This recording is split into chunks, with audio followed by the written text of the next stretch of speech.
A very good morning. Today we are in front of the Rahul sir. Sir, as we all know, you have served around thousands of students since last 8 years, serving as the backbone of this great institution that is Perfection IAS. Sir, I would like to know something about your journey. First, I would like to correct you. I'm not the backbone of this institution. I'm just like any other teacher who is trying to make a living here and to impart quality education to to the students. Now, coming back to your second question, my journey. So, I finished my elementary education and high school education from St. Paul's. It's in Hajipur. And after that, I pursued my graduation and post graduation from Bangalore University. After that, I had an interest in bureaucracy, so I gave my 2 years in preparing for UPSC.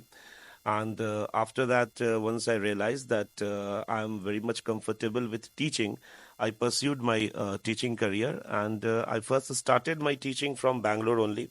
There I spent around 2 years. 2 years I was there in Bangalore. I was teaching to the students. After that, I came back to Delhi.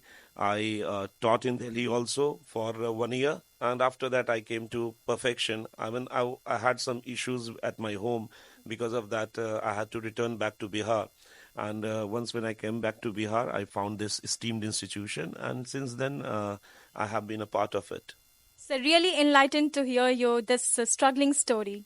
So, as said by Martin Luther King, like we are not the makers of history, we are made by history. So, history plays a very important and vital role in framing any of the questions of civil services examination. So, being a history teacher, I would like to ask you something.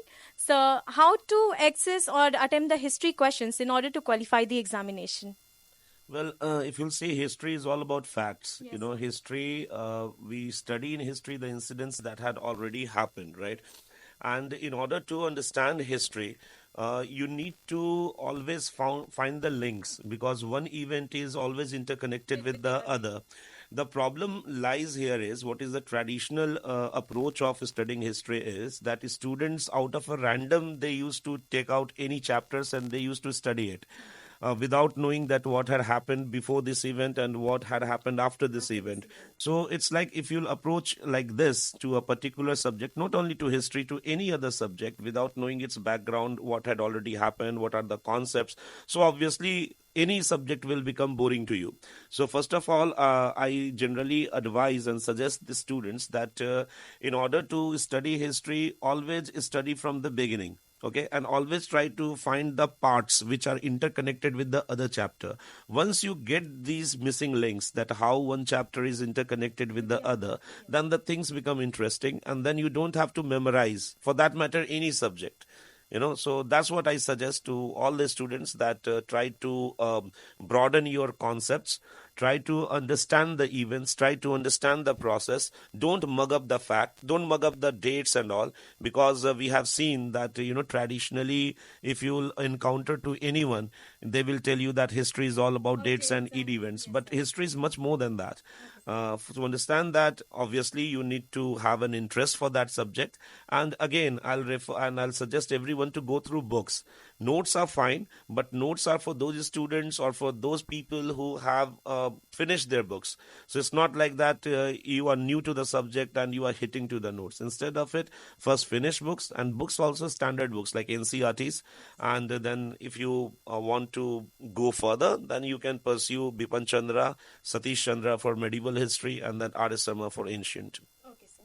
Thank you, sir. As you said, like we have to interconnect these stories. We have to read history as a story which connects us from the bottom of our heart. Okay, sir. So my next question is, how can we use our knowledge of history in order to run our administration? Like if we become IAS or SDM in the future. So, sir, how can we use that knowledge in order to run our administration and bureaucracy, sir?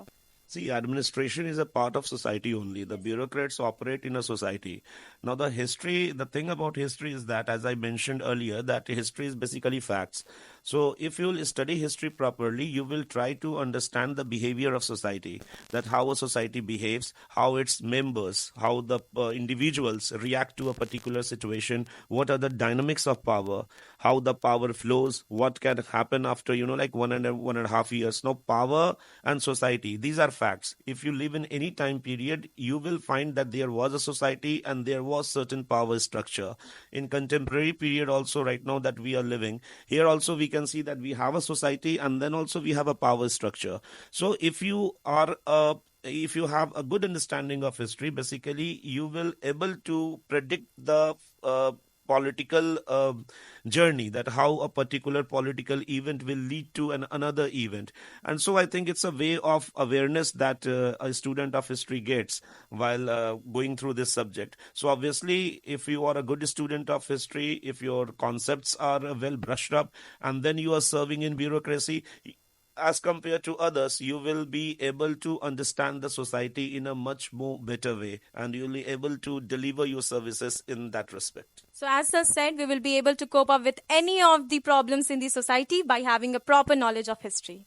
So, my further question is like whatever we study to enrich our life, we study to better our life. So, how history help us in our practical life in order to perfect it, in order to better our life? Well, if you can understand, if you have a good dynamics of history, as I said earlier, that you can able to figure out the political events also. So if you are able to decipher the political events, you can be a successful politician.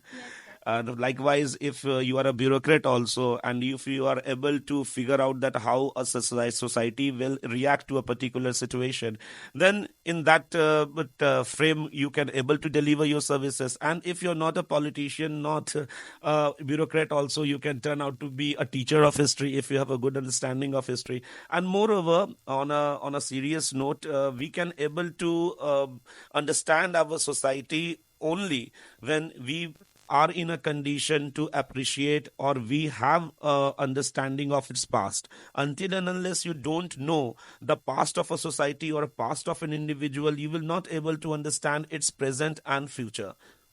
So, one question which I want to ask you, you said about the political interest. So, sir, is your political interest reason behind your perfect teacher, or is your perfect teacher of history is the reason behind your political interest? So, as you are involved in politics also, as we all know, sir, I would like to know something about your political career, sir. Well, first of all, I will object the word perfect teacher.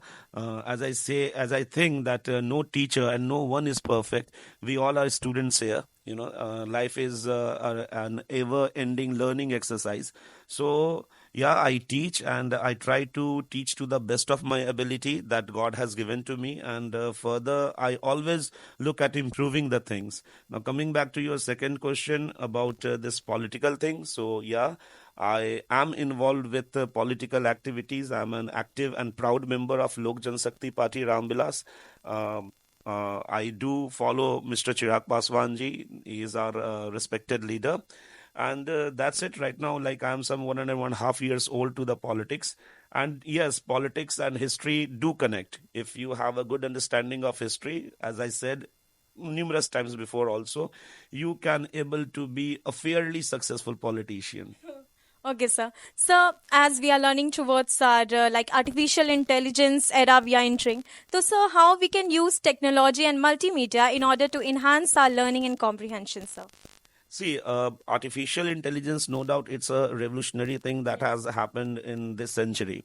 And as the time will progress, without a doubt, the dynamics and the dimensions of artificial intelligence are going to broaden.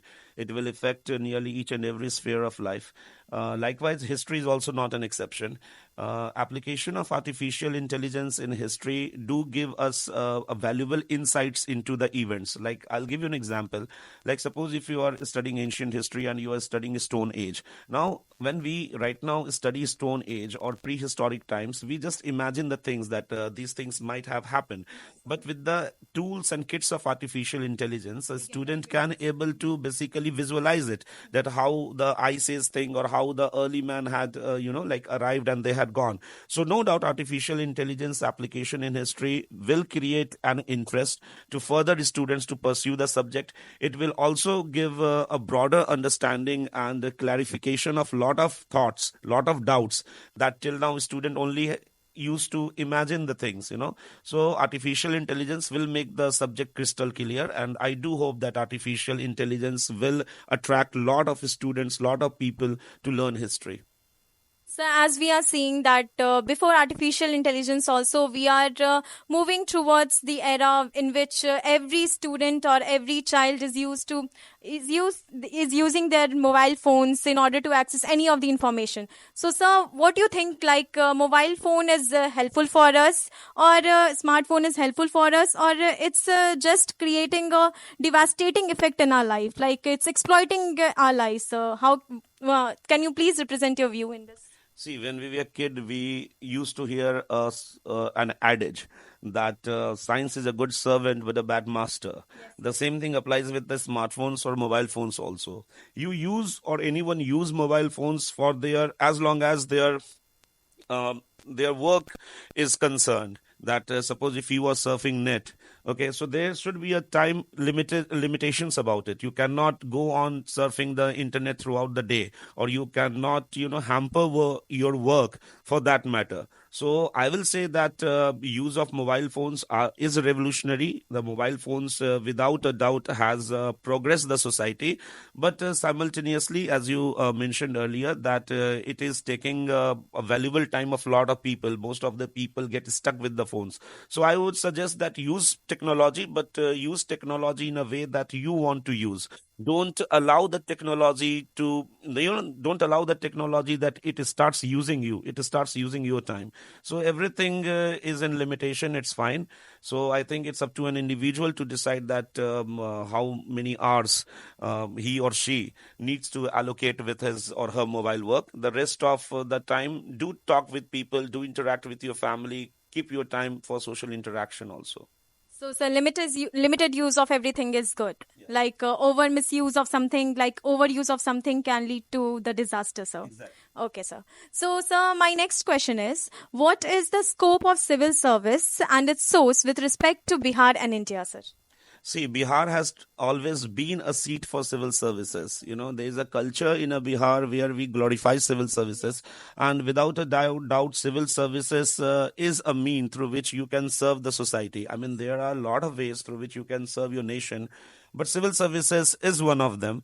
And naturally, during your preparation or when a candidate prepare for civil services, he or she come across a lot of facts, a lot of events, a lot of better understanding that he or she has not been able to get since the time of his school. So basically, the preparation of civil services is also a revision model. The preparation of civil services also broadens the horizon of a person's understanding. So as far as intellectual and academic growth is concerned, definitely civil services is a potent way to improve your individuality. Now, coming back to the linkages that civil services have with the development of a nation. So obviously, civil servants are mainly involved with policy formulation, or they are mainly involved with policy execution. In both the ways, while you are forming policy for your countrymen, or when you are delivering policies according to the letter and spirit of it to your countrymen, in both the ways you are serving your nation only. So for a middle class individuals, I would strongly recommend that civil services are a way through which you can serve your society also, you can serve your nation also, and you can also make a good life of yourself, and you can also provide a good future to your generations also. So the relevance of civil services had always been, it has been since pre-colonial era, it is now also, and it will be likewise in the coming future also.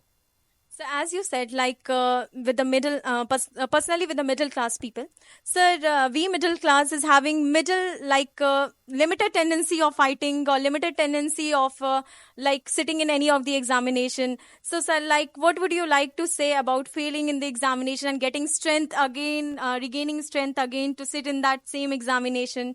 So sir, what would you like to say about the failure and the success agenda, sir, particularly? See, winning and losing is the part of the game. Yes. Okay, you should be emotionally detached with winning and losing. It's a part of the game. Okay.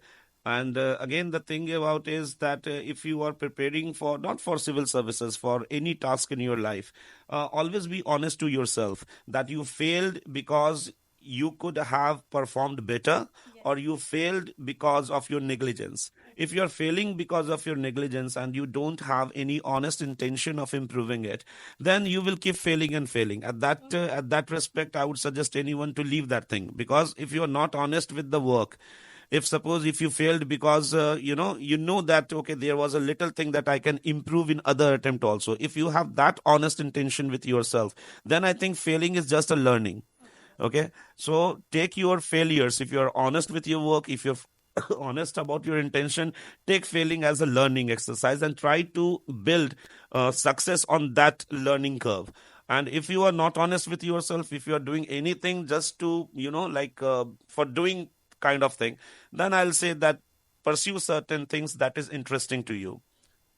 So, sir, according to you, if you are interested in learning further, if you are curious in learning further, failure can be served as a stepping stone towards the success. Precisely. Precisely. Okay, sir. So, furthermore, I would like to ask you that what are the advices you would like to give to the aspirants who come from far away places, to particularly to Patna or any of the metropolitan cities, in order to enhance their learning and comprehensions? First, I would like to salute them. Okay, I have also been in that phase, as I told you in the earlier part of the interview, that I was in Bangalore, from where I pursued my higher studies. So I was quite far away from my parents. So I do understand the problem, the issues that any aspirant who comes out from their home faces in their day-to-day life. So no doubt things are a little bit tough to them, because if you are preparing for your home, from your home, there's always a certain degree of comfort zone. So the students who are coming out from their home, obviously they have a little problem that they had to face. But again, the thing is, they will learn also much more than those students who are sitting at home. So I would suggest them that, see, at one point of time, we all have to come out of from our comfort level. Even Lord Buddha, he had to abandon his home to gain knowledge. So at the end of the day, sooner or later, we all have to come out of our comfort zone. And if students are coming from far away places to study, I would thank them, and I would wish them that, like, if you have come from such a far distance, try to study hard, try to listen to your teachers, devote yourself to studies for at least 1 year and 1.5 year. And if you are honest with your work, if you are honest with yourselves, definitely the success will be yours. So, as said, honesty is the best policy, sir. Right. And so, furthermore, I would like you to conclude, what are the advices which you want to give others, those who are preparing for other examination but are willing to come in this civil services examination. Like, so what happens sometimes, when I was small, my mother told me to prepare for the like IIT or something like NEET preparation. So, sir, I willingly don't want you to go there, but due to my parents' pressure and all, sir, I thought to go there and leave my future aim of becoming a IAS officer and something like that, sir. So, what would you like to say, sir? Like, if parents pressurize us for our aim or for our achieving our goal, what should we do? Like, we should listen to them, or we should listen to our heart, and we should tell them that please try to understand what we want to do and all that things, sir. See, in Indian families, yes, these problems are there. Even I had also gone through this parental pressure, but things are improving now. Things have improved also. The pressure of parents that was there with the students in the past 10 years or 15 years is not of that scale today. But yes, parents do pressurize the students to pursue their dreams. But I would suggest to parents also that, we live in an age of mobile telephoning. We live at the age of, information technology. Your kids are, in certain way, your kids are smarter than you in certain respect. I think the parents should appreciate it, and should allow their kids to pursue their dreams until and unless it is not detrimental or harmful to the interests of society. And see, things have improved. Like I said, the career which was taken as a nonsense career some 10 years, 15 years back the line, now it has become a $1 billion enterprise. I'll give you an example of fashion technology. If you would have pursued fashion technology some 15 years, 20 years back, it would have been very difficult for you to live in the society. But now the things have changed. People have understood. You look at the being cricketer also. If 15 years down the line, if some kid would have said one random day that he wants to be a cricketer, the first person who would have discouraged him would have been his parents. But now, because of IPL, because of a lot of things, people have realized that things are improving. So I will not reject your accusations that in modern times also parents do not force their kids. They do, but I like to suggest those parents only what I will suggest to the kids, because anyways the kids had to obey their parents. We have a certain parameter in the society that a good kid is one who always understands and obeys the parents, whether that order is in accordance to his or her interest or not. So with your channel, or with your through your medium, I would like to advise parents that kids, as I said, are smarter, and they are getting smarter since generation to generation. So parents must listen to their kids. They should understand the nuances of their interest, and should allow them to pursue the career of their dreams. So, with the changing world, I would like to ask, even though I pursue my dream, even though I became successful in achieving my dream, so will I be able to bring the revolution? Like, will I be able to help the millions of people, or around thousands of people, sir, in this corruptive world, basically, sir? What would you like to say? Well, definitely. As Gandhiji has said, be the change you want to see in the world. So the change starts first with us. The change starts first with our family. The change first starts with our habits. So if you are willing to change yourself positively, and if you have changed yourself, so definitely the world around you will change. It's a natural process. Thank you so much, sir, for joining us today. I'm really enriched after listening to your motivational and inspirational words, sir. I'm really glad to meet with such a great personality like you, sir. Thank you so much, sir, for joining us Thank today. you for having me. Thank you, sir.